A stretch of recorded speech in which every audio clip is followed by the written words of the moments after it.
Hello students, welcome to my YouTube channel M Das maths tuition. আজকের class 7-এর second ইউনিটের history প্রশ্ন উত্তর সহ আলোচনা করে দিচ্ছি বন্ধুরা, মন দিয়ে দেখতে থাকো বন্ধুরা। তো প্রথমে 1 নম্বরে 6টা প্রশ্ন। পানিপথের প্রথম যুদ্ধ কত খ্রিস্টাব্দে হয়েছিল? 1526 খ্রিস্টাব্দে। পানিপথের প্রথম যুদ্ধ কত খ্রিস্টাব্দে হয়েছিল? 1526 খ্রিস্টাব্দে। ওয়াতন কথার অর্থ কি? দেশ বা মাতৃভূমি। ওয়াতন কথার অর্থ কি? দেশ বা মাতৃভূমি।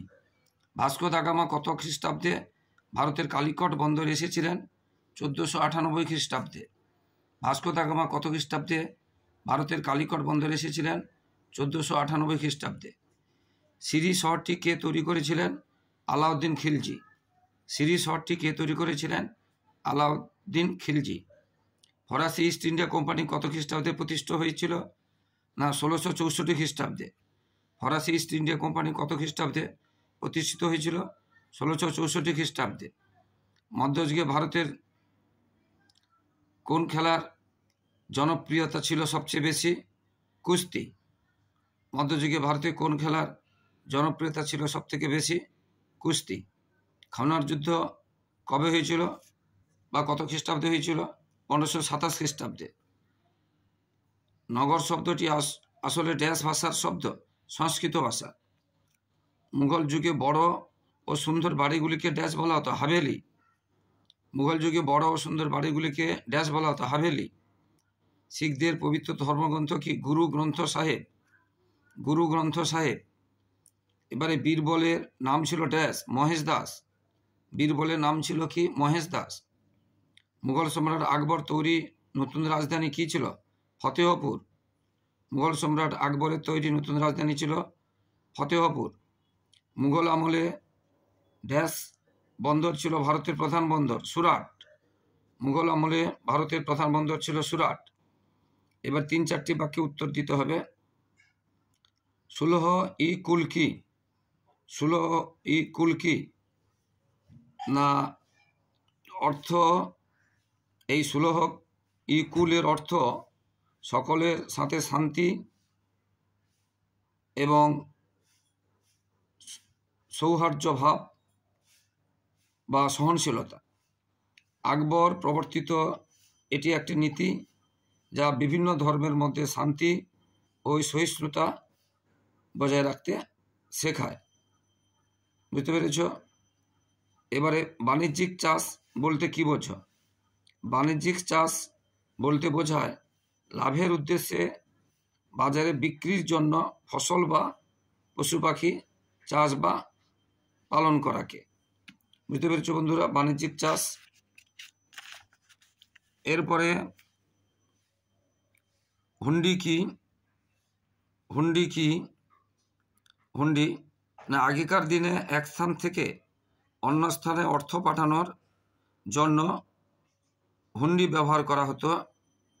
এটি একটি লিখিত দলিল বা আদেশের মাধ্যমে হতো, যা বর্তমানে ব্যাংকের চেকের মতো।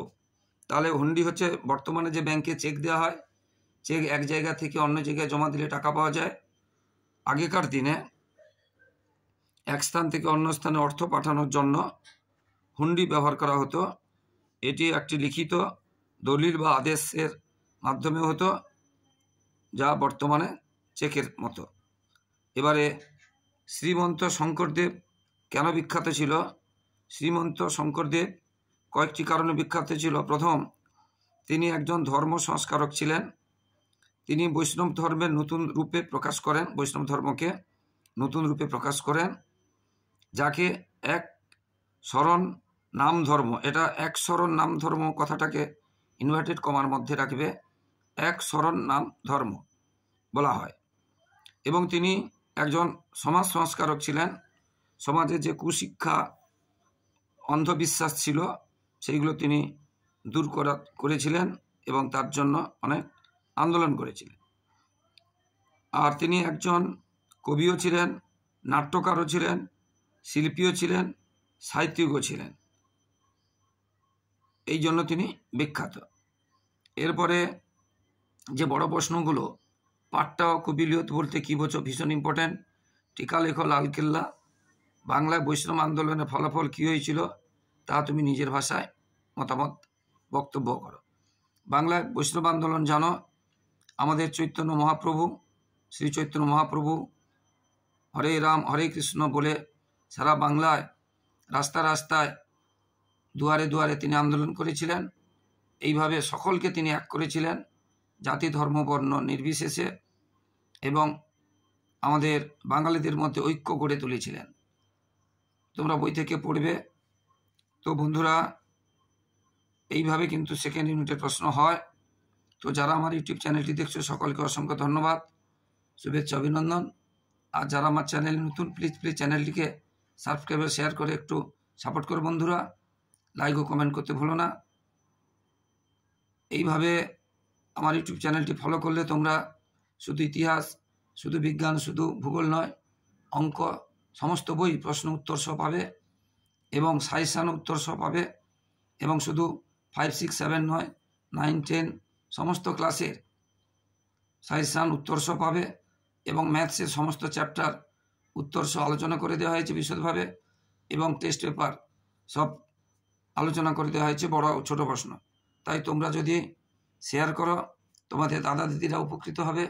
তাই প্লিজ বন্ধুরা, চ্যানেলটিকে সাবস্ক্রাইব শেয়ার করে একটু সাপোর্ট করো, একটু পাশে থাকো বন্ধুরা। লাইক ও কমেন্ট করতে বলো না। সবাই ভালো থাকো বন্ধুরা, অবশ্যই ফলো করতে থাকো। সবার ভবিষ্যৎ ভালো হোক, সবার সেকেন্ড ইউনিট ভালো হোক, সবাই খুব সুস্থ থাকো। জয় হিন্দ, বন্দে মাতরম।